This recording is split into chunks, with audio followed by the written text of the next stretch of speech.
Assalamu alaikum and very good evening.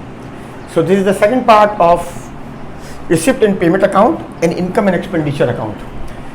इस video में I will discuss about the balance sheet जो कि non profit organisations, non profit oriented organisations जो बनाती हैं बैलेंस शीट, अब आज हम उसको डिस्कस करेंगे पार्ट 2 में. And then in the third video there are some terms as well as in the following videos I will take a question and I will discuss the question. तो पहली बात आज की वीडियो की, non profit oriented organisations are those organisations जिनका objective commercial नहीं होता और वो कमर्शियल एक्टिविटीज परफॉर्म नहीं करती, लेकिन उनको भी पैसों की जरूरत होती है. And for that they have trustees और उनके पास डोनेशंस और गवर्नमेंट से ग्रांट्स आती हैं.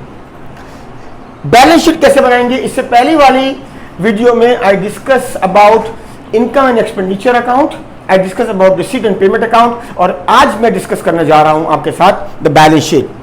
The balance sheet is a statement of financial position.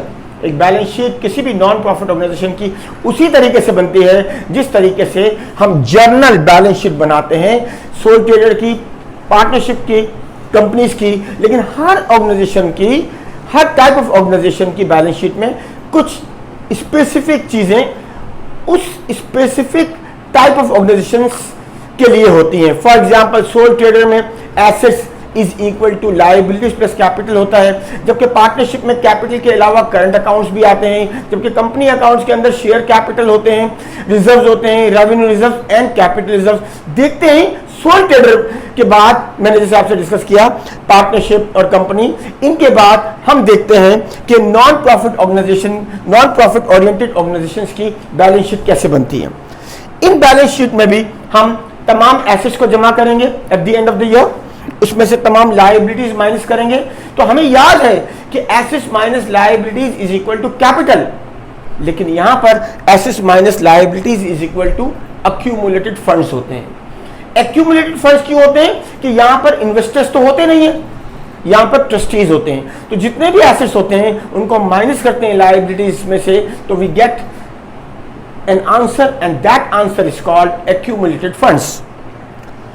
यहां पर दो बड़ी अहम बातें हैं जो हमें बैलेंस शीट के और इनकम स्टेटमेंट के पॉइंट ऑफ व्यू से समझनी चाहिए.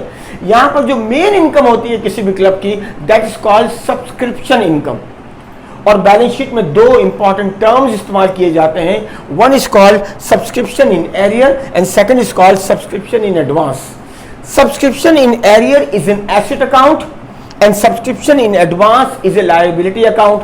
क्या मतलब हुआ? इसका मतलब ये हुआ कि अगर मैं एक क्लब हूं, अगर मेरी एक ऑर्गेनाइजेशन है जो एक क्लब के तौर पर काम करती है, फुटबॉल क्लब हो सकता है या किसी भी किस्म का कोई क्लब है जो कि सर्विसेज प्रोवाइड करता है मेंबर्स को, तो सब्सक्रिप्शन इन एरियर का मतलब ये हुआ कि अगर क्लब ने मेंबर्स को सर्विसेज प्रोवाइड कर दी लेकिन अभी तक वो पैसे उनके पास नहीं आए अगेंस्ट दो सर्विसेज, इसका मतलब इनका क्लेम हो जाएगा, क्लब का क्लेम हो जाएगा किन पर?